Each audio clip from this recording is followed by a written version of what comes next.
Welcome back. Let's get you some more of the state's news now. Tamil Nadu's Finance Minister O. Pannirselvam today held deliberations with representatives of industry, traders and other businesses ahead of the state budget, which is expected to be presented on Thursday. Now, the Commercial Taxes Minister S.S. Agri Krishnamurthy was also part of those discussions, which was attended by over 400 representatives from commercial enterprises ranging from the hotel sectors to even grocery. Many representations to the state, including demand for reduction of VAT, have been presented.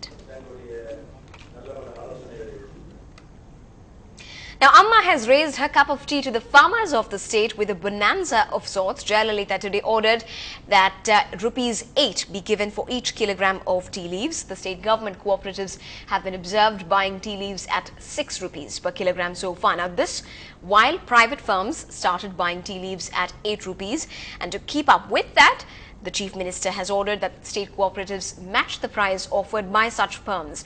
She has also detailed the steps taken by her to popularize OTT through the public distribution system. The Chief Minister has added that 22,000 tea farmers who are part of 15 cooperatives in the Nilgiris district will get the price of rupees 8 per kilogram with retrospect effect from the month of May. And this will cause the state exchequer an additional 11.2 crore rupees. Moving on to some news from the districts. When street cleaners in Viluppuram started their morning duties today, a tiny newborn baby boy alongside a manhole came as quite a shocker. The child was found dead and is believed to have been strangulated. Police asked checking with the nearby hospitals for a list of mothers who have delivered in the last couple of days. A similar case was reported from Tindivanam a few months back when an abandoned newborn was found in a bag at a railway station.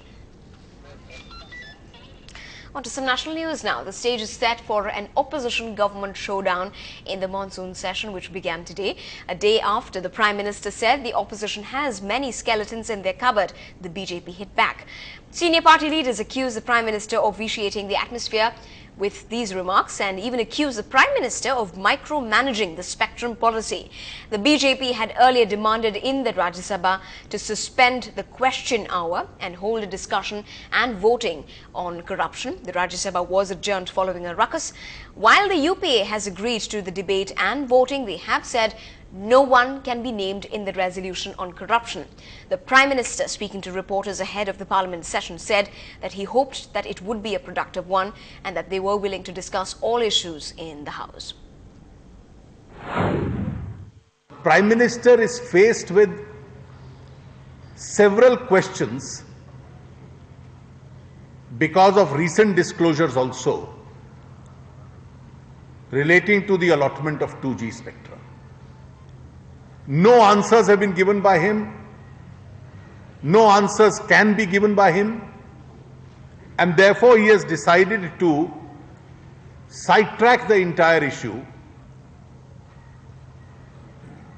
and instead attack the opposition. Well, earlier today, the Prime Minister had appealed to the opposition to allow a smooth session, saying the government was ready for a debate on all issues except for matters that were in court. The monsoon session of Parliament begins today, and it is our sincere desire that this session should move smoothly, that Parliament should debate and discuss all issues of national importance, and the government is quite prepared for any subject which the opposition would like to be taken up. We would welcome a structured debate on that. I would also hope there are matters which are in the courts. Those are best left to the court to decide.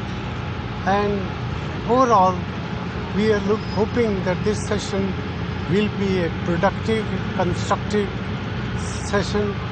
And I appeal to all segments of the House to make it that way.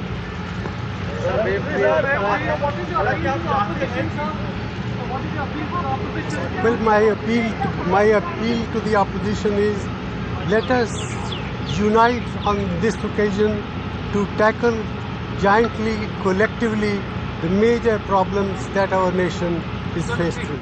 Well, the heat is on the government, not just from the opposition, but from Team Anna as well. Civil society representatives have targeted the government, saying the referendum carried out by them in Kapil Sibal's constituency, Chandni Chowk, show that over 85% of the people were in favour of the civil society's version of the Jan Lokpal bill. Now, Team Anna accused the government of a disconnect with the people and challenged Union Minister Kapil Sibal to an open debate. Anna Hazare made it very clear that if they are not given permission to hold a fast on on the 16th of August at Jantar Mantar, they are all ready to go to jail. Kapil Sibal साहब सरकार का चेहरा बन गए थे Lokpal bill को लेकर।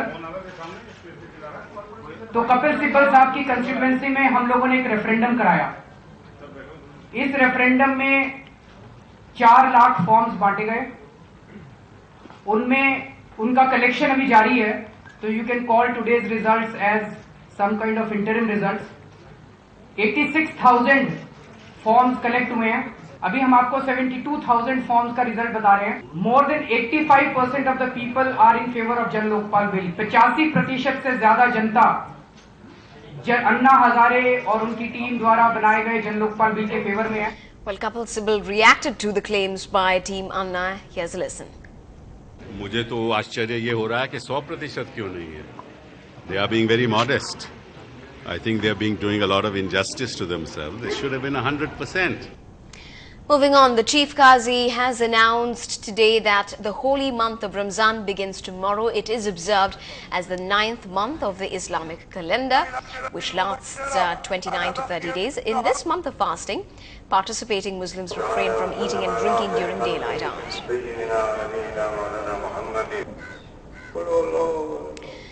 By the time we come back after this break, start ringing us for a very special wish to the most stylish actor in the city, none other than superstar Rajinikanth.